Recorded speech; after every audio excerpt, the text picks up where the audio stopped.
और कितना high speed और बहुत दूर तक जो है ना उसका मार्का है। और उसने जो है यूक्रेन के एक हाईजेट तैयारी को जो है ना मार गिराया।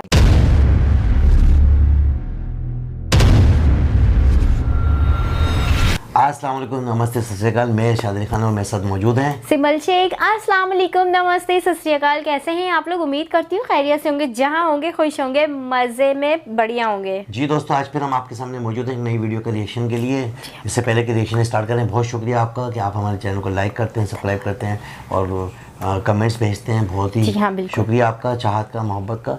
और चलते हैं पहले वीडियो की जानिब। जी तो दोस्तों चलते हैं वीडियो की जानिब। वीडियो का टाइटल है, हिंदी में है शुरू में और S400 फिर हिंदी में, तो देखते हैं। दोस्तों, इनसाइट नॉलेज की एक और नई वीडियो में आप सभी का स्वागत है। इस वीडियो में हम दो बड़ी खबर के ऊपर बात करने वाले हैं, जिसमें पहली खबर ब्रह्मोस मिसाइल से जुड़ी हुई है। दरअसल रूस और यूक्रेन के युद्ध के बीच ब्रह्मोस मिसाइल को लेकर खबरें तेज हो रही है, क्योंकि लगातार रूस के टैंकों को यूक्रेनियन सेना अपने टारगेट में ले रही है। तो क्या अब रूस ब्रह्मोस मिसाइल का उपयोग करने की योजना बना रहा है? क्योंकि अभी तक रूस की ओर से कोई भी बड़ी मिसाइल को यूक्रेनियन सेना पर नहीं दागी गई है। और उधर अब चाइना में भी चिंता की लकीरें बढ़ने वाली है, क्योंकि भारत के पास भी काफी भारी तादाद में ब्रह्मोस मिसाइल मौजूद है। और वहीं दूसरी खबर S400 को लेकर है। दरअसल पहली बार S400 के द्वारा किसी एयरक्राफ्ट को मार गिराया गया है। यह एयरक्राफ्ट S400 से लगभग 150 किलोमीटर दूर बमबारी कर रहा था। दोस्तों, इन्हीं दोनों खबर के ऊपर इस वीडियो में हम विस्तार से बात करने वाले हैं। आइए सबसे पहले जानते हैं ब्रह्मोस मिसाइल को लेकर क्यों चीनी सेना के अधिकारियों के होश उड़े हुए हैं। अभी तक रूस की ओर से यूक्रेन से जारी युद्ध में थल सेना का ही ज्यादातर उपयोग किया गया है। रूस ने यूक्रेन पर अभी तक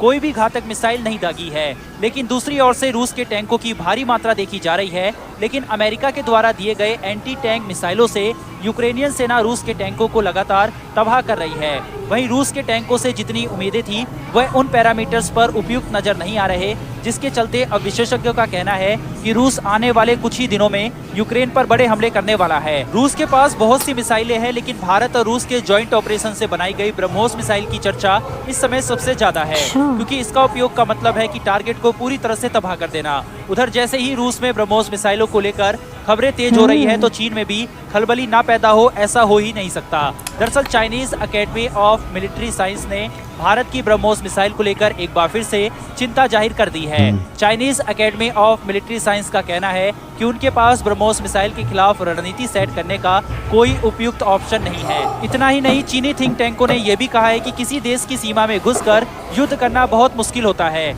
इसका सबसे बड़ा जीता जागता उदाहरण अफगानिस्तान है, जहां से पहले रूस को अफगानिस्तान छोड़ना पड़ा और फिर बाद में अमेरिका को जाना पड़ा। इतना ही नहीं, चीनी थिंक टैंकों ने यह भी कहा है कि पश्चिमी देश लगातार रूस को यूक्रेन के मुद्दे पर आग में घी डालने का काम कर रहे हैं। तो इस लिहाज से अगर रूस ने ब्रह्मोस मिसाइल दागना शुरू किया तो चीन को भारत से बहुत बड़ा खतरा होने वाला है, क्योंकि चीन और भारत के बीच में भी परिस्थितियां बिल्कुल युद्ध के मुहाने पर खड़ी हुई है। दोस्तों, अब इस वीडियो में दूसरी खबर की ओर बढ़ते हैं, जो कि S400 को लेकर आई है। दरअसल दोस्तों, पहली बार S400 किसी लड़ाकू विमान को अपना शिकार बनाया है, जिससे पाकिस्तान बहुत बुरी तरह से बौखलाने वाला है, क्योंकि भारत पहले ही पाकिस्तान की सीमा में S400 की तैनाती करके रखा हुआ है और अब S400 की ताकतों के सबूत आने शुरू हो गए हैं। अभी तक दुनिया S400 की ताकतों को बस पेपर्स में लिखे फीचर्स के जरिए ही अंदाजा लगा रही थी, लेकिन जैसे ही रूस ने S400 के जरिए यूक्रेन के Su-27 लड़ाकू विमान को मार गिराया है, उससे दुनिया के कई देशों के होश उड़ चुके हैं। दरअसल रूस और यूक्रेन के बीच का युद्ध अब बहुत तेजी से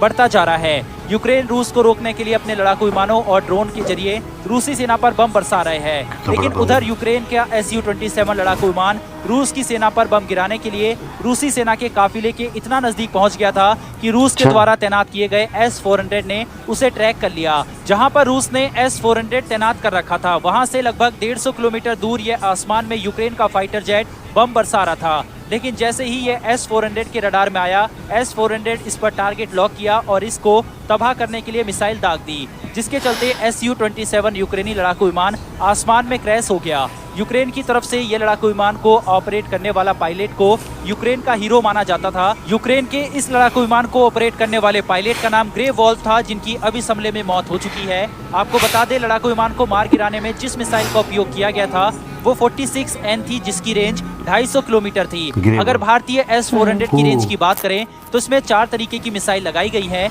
जिसमें NM96E जिसकी रेंज 40 किलोमीटर है, NM96E2 जिसकी रेंज 120 किलोमीटर है, 40N6E2 जिसकी रेंज 250 किलोमीटर है और 40N6E जिसकी रेंज 400 किलोमीटर है। वहीं अगर भारत के S-400 की तैनाती कश्मीर के गुलमोहर में की जाती है तो S-400 पूरे अफगानिस्तान तक को कवर कर सकता है, यानी कि पूरा पाकिस्तान इसकी जद में आ जाएगा और इससे पाकिस्तानी फाइटर जेट को हवा में फाइटर जेट को ले जाना दूभर बन जाएगा।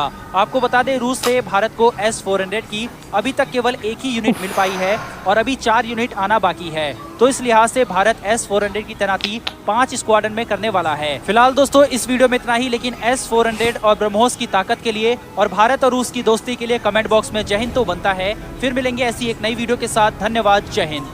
जी सिमन, आपने देखा कि S-400 के चर्चे बिल्कुल और कितना हाई स्पीड और बहुत दूर तक जो है ना उसका मार्का है और उसने जो है यूक्रेन के एक हाईजेट तैयारी को जो है ना मार गिराया। बिल्कुल। और ये जो है मेरे ख्याल में इंडिया से जो है ना उन्होंने लिया था और एक यूनिट जो उनके पास है, बाकी जो है 3-4 यूनिट उन्होंने मांगे कि भाई हमें और भी दें। और ये जो है अभी जंग अभी तक बंद नहीं हुई, अभी तक इतनी दुनिया जो है पीछे पड़ी हुई है और वो जंग का जो सिस्टम है अभी तक वो चले जा रहा है। मैं समझता था कि 1 या 2 रोज होगी उसके बाद टेबल टॉक होगी और ये खत्म हो जाएगी, लेकिन अभी तक ये ना खत्म होने वाली जंग नजर आ रही है। ये तो मजीद और बढ़ती जा रही है। इधर से जो है ना यूक्रेन को सपोर्ट कर रहे हैं अमेरिका और रूस जो है अपनी जगह पे मौजूद है कि भाई मैंने तो ये ना ये जो है इनके साथ जंग लड़नी है। तो और इधर इंडिया और चाइना का भी कुछ, हाँ इंडिया चाइना का भी जो है ना कुछ पहले से जो है चला जा रहा है। चाइना जो है उसमें जो है इनके पास जो मिसाइल है इंडिया के पास, वो जो उनकी रेंज बहुत बड़ी है, बहुत ज़्यादातर जो है मार सकते हैं। अदरवाइज उनके अगेंस्ट में जो है ना चाइना के पास ऐसे कोई मिसाइल नहीं है कि उसका जो है ना अपना दिफा कर सके। तो अब लाजिम आते खलबली मची भी है वहाँ, वो इंट्रोड्यूस हो रहेगा जो इंडिया ने जो दी हुई चीज़ें वहाँ यूटिलाइज हो रही हैं। तो जब यूज़ हो रही है तो उसके मस्बत नताइज भी नजर आ रहे हैं कि ये बिल्कुल परफेक्ट काम कर रहा है। तो लाजिमी बात है दूसरी कंट्री के लोग जो है वो फिर डरते हैं कि इनके पास तो हाई स्पीड और हाई लेवल के वो अपना बम है और ऐसा नहीं कि वो कह रहे थे पाकिस्तान को भी खतरा है अगर वो उनकी रेंज जो है ना रेंज की तो फिर सब आ जाएंगे रेंज में कि भाई हमारी जो रेंज है मिसाइल की रेंज है वो पाकिस्तान को छोड़ के अफगानिस्तान तक की है, यानी कि इतनी बड़ी रेंज वाले जो इनके पास वो जो है फिर जाहिर सी बात है खतरे में ही है सभी, जो कि S-400 के नाम से जो जाने पहचाने जा रहे हैं। और भी एक मेरे ख्याल में नाम बताया था शायद मैं बोल रहा हूँ, वो जो है रूस को जो इन्होंने दिए होंगे। ऐसा होता है ना कि हम आपसे ये ले रहे हैं, आप हमें ये चीज़ दे दो, तो ये लाजिमत है उन्होंने रूस ने रशिया ने इनसे लिए इंडिया से, तो इंडिया वालों ने उसके अगेंस्ट में काफ़ी सारी चीज़ें ली होंगी। अभी भी हाल ही में एक डील हुई है जिसमें कि पुतिन जो है पुतिन से जो ना मोदी जी ने एक साइन होने बाकी है, किसी भी टाइम पे साइन हो जाएगी। जेट तैयारी जो है लिए मग तैयार है, तो वो उसकी डील होने जा रही है। वो एक एहसान ही हो गया मोदी जी का कि ऐसे हालात में उन्होंने जो है वो चीज़ें परचेज की हैं। तो माना जंग जो है अभी ख़त्म नहीं हुई है, जंग चल रही है और मज़ीद अभी ख़तरनाक ना हो जाए, बस इस चीज़ का वो है डर इस बात का है कि ऐसा नहीं कि ये जंग जो है ना दूसरे मुल्कों में नहीं शुरू बिल्कुल, और जंग का कोई मस्बत नताइज नहीं होते। दोनों मुल्कों में जो है जिनकी अगेंस्ट में जंग हो रही होती है वो आवाम जो है बेचारी जो तकलीफ में आती है और लाजिमत जख्मी भी होते हैं, कुछ लोग मर भी जाते हैं और फिर उनके मकान जो है गिर जाते हैं। फिर वो रिहेबिलिटेट करें, अपने मकान बनाएं, अपने जिस्म की जो है थेरेपी करवाएं, ट्रीटमेंट करवाएं, तो तमाम तक चीज़ें जो है डिस्टर्ब हो जाती हैं। कोशिश ये करनी चाहिए यूरोपीय यूनियन को जो है अहम जो है किरदार अदा करना चाहिए कि भाई इनकी टेबल टॉक जो है करवा दी जाए कि भाई इनको जो शिकायतें हैं तो वो शिकायतें खत्म हो जाए। जंग का कोई फायदा नहीं है और जंग किसी भी मुल्क में हो उनके शहरी जो है ना वो डिस्टर्ब होते हैं। बिल्कुल यूक्रेन में भी आप देखें कि कितने सारे स्टूडेंट पाकिस्तान और इंडिया के पढ़ने गए हुए थे, वो वापस आ गए और एक इमरजेंसी नाफिज हो गई। जो वहाँ लोग रह रहे हैं चलो वो तो अपने देश में वापस आ गए, लेकिन जो लोग वहाँ रह रहे हैं वो तो फेस करेंगे ना, उनके साथ तो किसी भी टाइम पे कुछ भी हो सकता है। तो ऐसा मैं तो जो है ना इसके अगेंस्ट जाऊंगा कि जंग किसी के मुफाद में नहीं होती और जंग का होना जो है नहीं होना चाहिए, जो कि तमाम तर दुनिया को जो है ना हिला के रख देते हैं और मईशत तमाम तर मुल्कों की बैठ जाती है। पेट्रोल महंगा हो जाता है, अशिया महंगी हो जाती हैं, लोग डिस्टर्ब हो जाते हैं, कारोबार कारोबारी जो ट्रेड है वो एक दूसरे मुल्कों से जो ना वो बंद हो जाती है, तो एक इमरजेंसी नाफिज हो जाती है पूरी दुनिया में। तो दोस्तों आपने देखा कि इतना ज़बरदस्त वीडियो था, और वीडियो में जो रेंज है वो इंडिया की बहुत ज़्यादा है, और उसके अगेंस्ट में जो है चाइना में भी खलबली मच गई, उनके जो इंस्टीट्यूट है डिफेंस का, उसमें जो है एक जो है अपना खलबली मच गई कि इनके पास तो इतनी बड़ी रेंज के जो है मिसाइल हैं, तो ऐसा नहीं कि ये महीने चल जाएं। तो दोस्तों इसके साथ ही मुझे और सिमल शेख को इजाज़त दें। चलते फिर हमारे वही अल्फाज अपने और अपने आसपास वाले लोगों का ख्याल रखें, खासतौर पर पड़ोसियों का, रिश्तेदारों का, दोस्तों का। बहन भाई से प्यार करें, माँ बाप की खिदमत करें। मुझे और सिमल शेख को इजाज़त दें। अल्लाह हाफिज़।